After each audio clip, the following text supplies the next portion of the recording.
What if death, the ultimate horror, the ultimate finality, is actually a temporary relief? What if death and the loss of memory, the immersion in time, is an illusion, a self-imposed diversion to distract you from the real ultimate horror or ultimate relief? No death.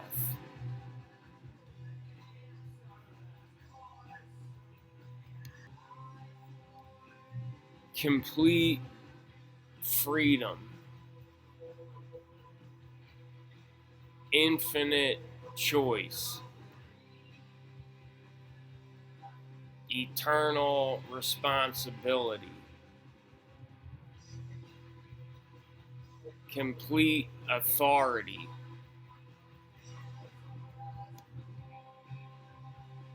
Complete self-determination and self-creation and self-meaning forever. Forever.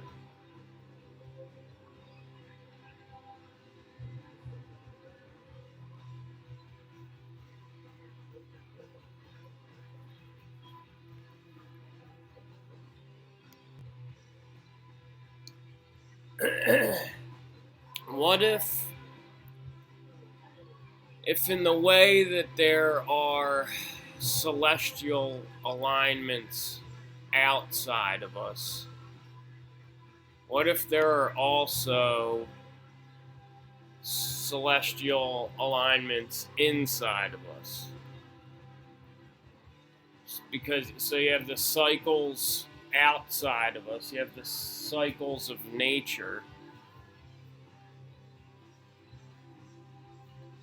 the days, the seasons,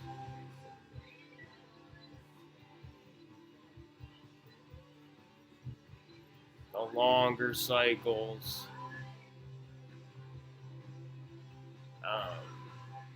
major conjunctions,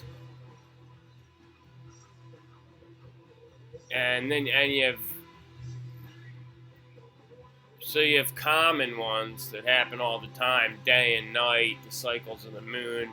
And then you have more rare ones, like I don't know, Mars transiting the moon, or a total solar eclipse, or lunar eclipse, or something like that. So, the more rare celestial alignments are more important.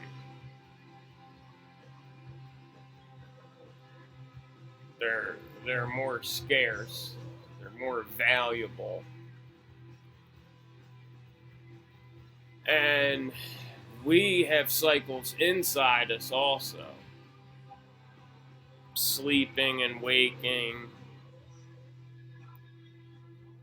periods of manic creativity and rest or depression, high sexual energy, low sexual energy, the phases of your life, a baby, a child, a young man, an adult, an old man, women's monthly cycles. So, what if, in addition to these regular cycles, we have more subtle, more rare cycles that would equate to rare celestial alignment or an eclipse. And these are the times when you can see through, you can see out of the egg, out of the gyroscope, out of the matrix, and catch a glimpse of the truth, the absolute, outside the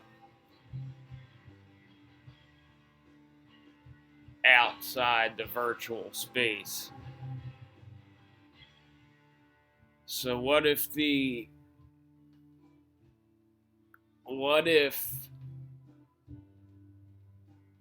news events, emergencies, catastrophes, disasters, the events on the screen are somehow coincide with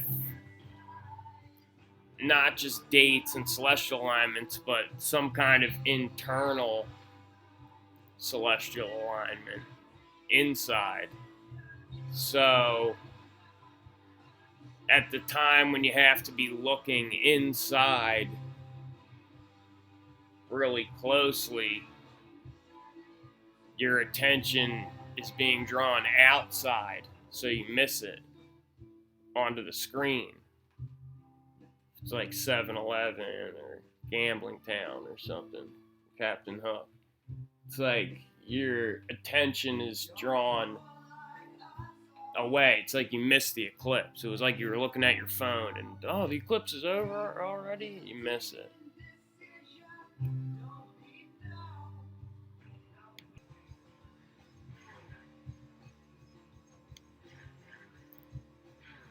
The shining represents the hidden, the occult,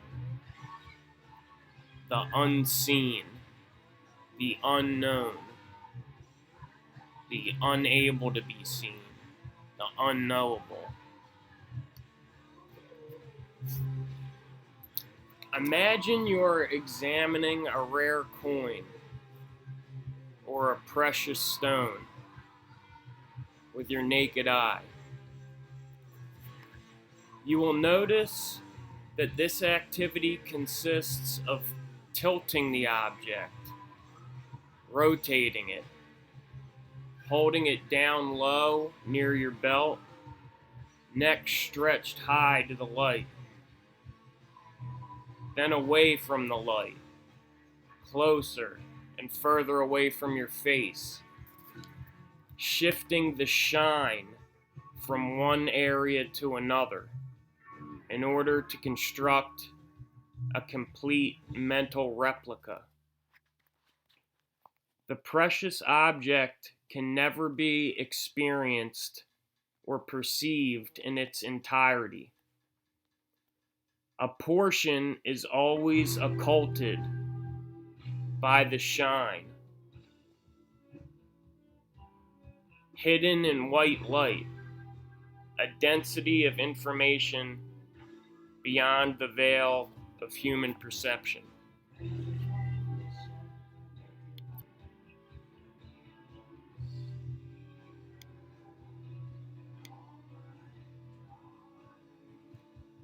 You are at the bottom of a very deep well, and you are completely alone.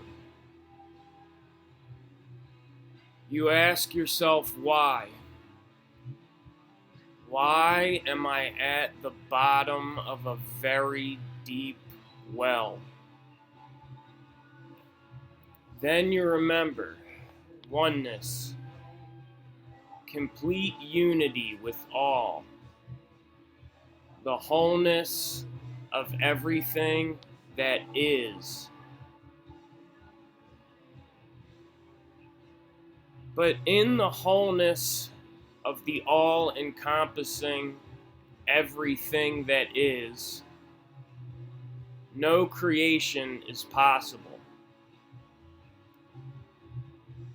Every possible expression is. But without creation, there can be no experience.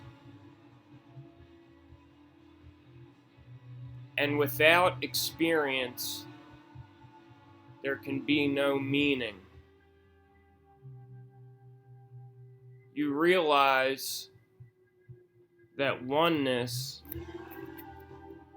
is exactly the same as completely alone, seen from the other way around. The dark side of a mirror image.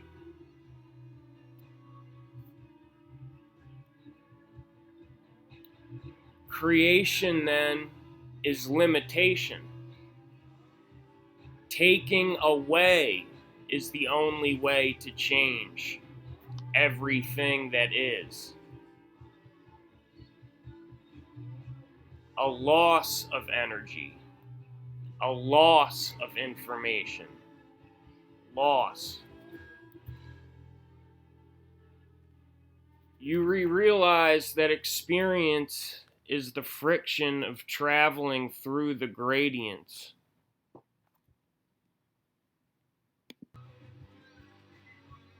The gradients of unity and isolation, possibility and limitation, and that meaning is the resistance.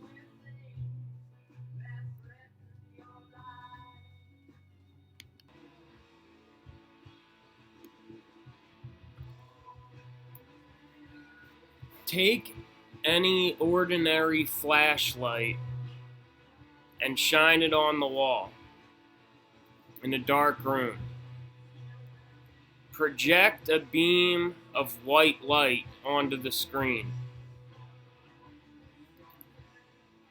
Even though it looks like an ordinary flashlight, in this flashlight is an infinite hard drive. And this flashlight is an infinite projector. In this flashlight exists every image, every picture, every moving picture ever recorded, and that ever will be recorded. All that is required to extract Citizen Kane from the beam of white light is to remove a certain portion of it. To extract 2001: A Space Odyssey, a different portion of the light must be obstructed. To view war games, you must filter out a different portion of the light.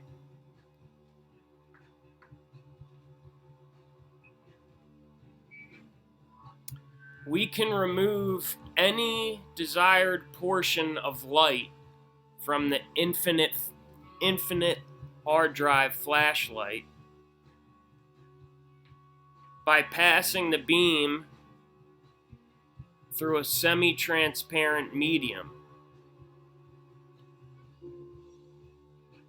or a moving medium that we arrange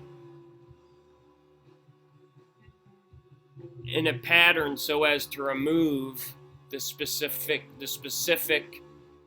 desired portion of light from the beam. Like exposing the statue within a block of marble.